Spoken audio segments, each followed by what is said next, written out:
Pernah gak sih kalian ngerasa capek banget secara mental?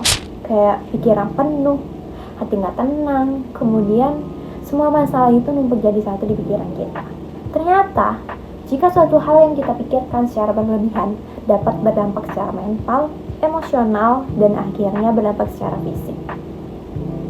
Nah, ternyata di dalam Islam itu ada loh yang namanya psikoterapi Islam, di mana psikoterapi Islam ini bukan soal curhat atau meditasi, tapi itu gabungan dari psikoterapi dan pendekatan Islami ataupun spiritual dalam Islami. Penasaran gak sih gimana caranya? Apalagi kita sebagai anak muda di masa sekarang banyak sekali tekanan yang kita dapatkan, bukan hanya dari keluarga, sosial, dan juga lingkungan kita, di mana kita harus berlomba-lomba untuk menjadi yang terbaik di antara yang terbaik.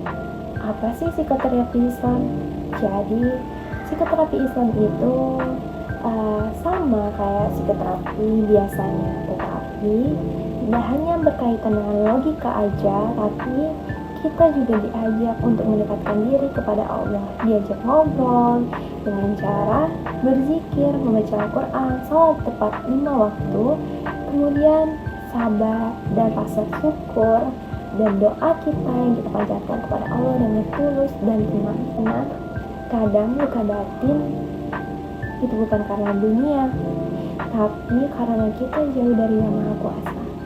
Kenapa psikoterapi Islam itu perlu untuk anak muda? Karena di zaman sekarang stres itu kayak makanan sehari-hari bagi kita. Belum lagi tugas numpuk, masalah keluarga, cari lowongan kerja, dan juga insecure akan masa depan. Dan tak lupa kita selalu membandingkan diri kita dengan hal-hal yang tidak sesuai di media sosial. Kemudian semua itu membuat jiwa kita terluka. Nah, psikoterapi Islam ini tujuannya untuk membantu kita sebagai anak muda agar secara mental kita terkendali dan juga nilai plusnya kita dapat lebih dekat dengan Sang Pencipta, yaitu Allah yang Maha Penyayang lagi Maha Pengasih. Contohnya seperti sholat tahajud, di mana sholat tahajud itu memiliki waktu yang tenang, bebas distraksi, bikin kamu ngobrol lebih nyaman dan lebih dekat sama Yang Maha Kuasa. Tak lupa setelah sholat kita zikir dan juga istighfar, kayak self healing tapi pakai nama Allah. Tenangin batin, jangan lupa jernihin pikiran. Kemudian tilawah Quran. Tilawah Quran, saat kita baca Al-Quran, kalian ngerasa gak sih kayak relate? Aku kalau lagi baca Al-Quran itu ngerasa kayak tenang, pikirannya itu lebih nyaman.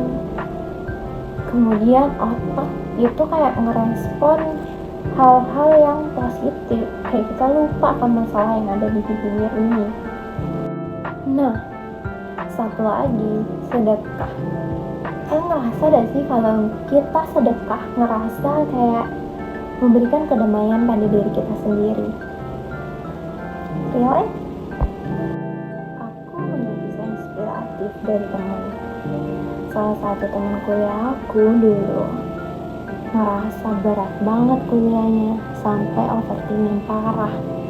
Udah coba ke psikolog, tapi ngerasa pikirannya itu masih gak tenang, pikirannya masih kosong. Kemudian sudah mencoba sampai minum obat, tapi juga kurang berpengaruh. Suatu hari dia ngerasa bahwa dia perlu dekat sama Allah. Kemudian dia mulai rajin sholat 5 waktu, tepat waktu, dan juga zikir. Akhirnya dia coba rutin sholat, rutin zikir. Minggu pertama masih merasa berat. Sebulan kemudian temanku ngerasa nyaman, hatinya tenang, dan ngerasa hatinya dipeluk.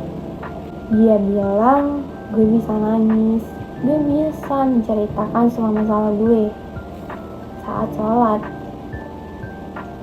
Karena sedih, sakitnya yang dirasakan bukan karena takut ataupun rasa sakit yang dialami.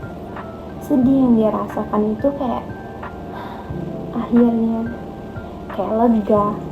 Itu dia kekuatan yang dapat kita rasakan dari rajinnya salat 5 waktu, dan juga zikir. Kekuatan dari psikoterapi Islam yang tidak hanya memikirkan secara logika, tetapi juga kedekatan kita kepada Allah dan pendekatan-pendekatan yang digunakan dalam Islami. Gak ada yang instan di dunia ini. Kita harus bertahap, berserah kepada Yang Maha Kuasa, ngerasa ikhlas, ngerasa beban-beban yang ada di hati kita dan pikiran itu akan hilang perlahan setelah kita rajin sholat dan zikir. Nah, jika kamu punya beban yang sama seperti temanku, boleh ngerasa capek, sedih, nangis.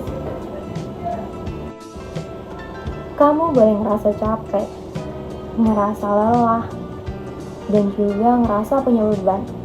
Tapi jangan biarin jiwa kamu pelan-pelan mati karena tidak mencapai ketenangan sejati.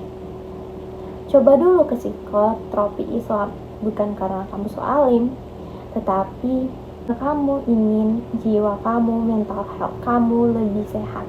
Jangan lupa untuk mencoba psikoterapi Islam. Healing tanpa riba, halu tanpa dosa.